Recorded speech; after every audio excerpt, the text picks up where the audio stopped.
እኔ ሙስሊም ነኝ። ስውሯ ማርያም ማውቃት በቲክቶክ ነው።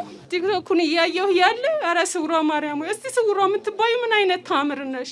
እስቲ እውነት ከሆነ እኔ ልይሽ፣ እኔ በድዬም ሆነ ኃጢአተኛውም ከሆነ ይቅር ብለሽኝ እኔም ልይሽ አልኳት። ከዛ ተኝቼ አየኋት። እኔ ኃጢአተኛው እኔ መረሽኝ እኔ አየሁሽ አልኳት። እንግዳውስ ለደጅሽን አብቂኝ፣ እንግዳውስ ይቅር እንዳልሽኝ ለደጅሽ አብቂኝ አልኳት። ለደጅሽ ስታበቂኝ አልኳት። ከዛ እሄዳለሁ ምናምን ብዬ ወደዚህ አካባቢ ረብሻ ነው አሉ። ስውሯ ሆይ አንቺ ታውቂያለሽ እና ልጆቼን ይዤ ልሂድ ወይ እንዴት ላርግ? እንደ እናቴ ላማክርሽ ብዬ ተኛው። ልጆቹ ይዘሽ አትሄጂም አንቺ ግን ብቻሽ ትሄጃለሽ አለችኝ።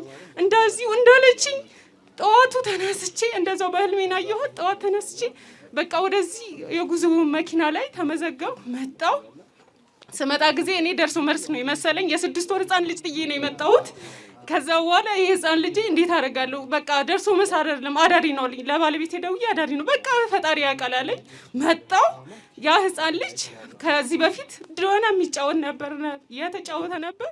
ከጊዜ በኋላ ያ ህፃን ልጅ ሲያለቅስ እንኳን አይሰማም። ከዛ ሄድኩኝ። ከዚህ ወሰድኩት የስውሯ ማርያም ቅቤ እምነቷን ሰጥቼ ስውሯ ሆይ አንቺ ታውቂያለሽ፣ አንቺ ያድኝልኝ፣ አንቺ ዳብሽልኝ ብዬ እምብርቱንም በአፉንም ሰጠሁት።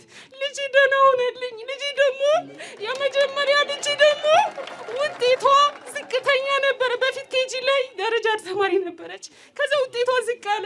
ስውሯ ሆይ እባክሽ ዳብሻት። እሺ ዱዳ ህፃን ልጅ ምን ታውቃለች? አንቺ ዳብሽልኝ አልኳት። የደረጃ ተማሪ ሆና ሁለተኛ ወጣችልኝ። እንደዚሁ ደግሞ ውሃ ከርሰ ምድር የሚባል ውሃ አስወጥቼ ከዚህ ከመምጣቴ በፊት ነው ያስወጣሁት። እንዳለ ጉንዳን ሆነ። ስውሯ ሆይ አንቺ ታውቂያለሽ ብዬ አንድ ሲኒ ውሃ ጸበሏን አድርጌ 2 ጠብታ ቅባ ቅዱሷን አድርጌ አፈሰስኩበትና በርሜኑን ከደድኩት። ከሚገርማችሁ የሞተ ትንኝ እንኳን አልታየም፣ ጠፋ።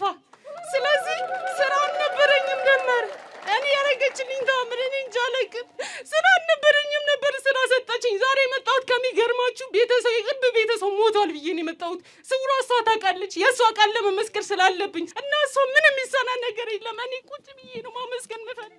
አመስግኑላት፣ አመስግኑላት።